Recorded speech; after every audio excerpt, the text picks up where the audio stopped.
Mėnulio para trišakis. 27 mėnulio para dažniausiai laikoma gera ir gana šviesia diena.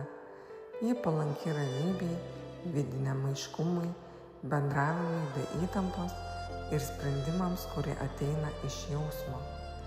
Tai ne itin aktyvi ar kovinga diena, todėl labiau tinka ramiems darbams, poilsiui, kūrybai, apmąstymams, santykių harmonijai. Jei nereikia skubėti ar kovoti dėl rezultatų, ši diena gali būti labai maloni ir net įkvepianti. Sapnai realūs, išsipildantis. Ketvirtadienį valdanti planeta Jupiteris. Jupiteris simbolizuoja išmintį, dvasingumą ir teisingumą. Tai sėkmės, augimo, turtų bei gailestingumo planeta. Spalvos geltona, oranžinė, šafrano. Mėnulio fazė Delče. Mėnulis Avino ženkle. Gražios dienos.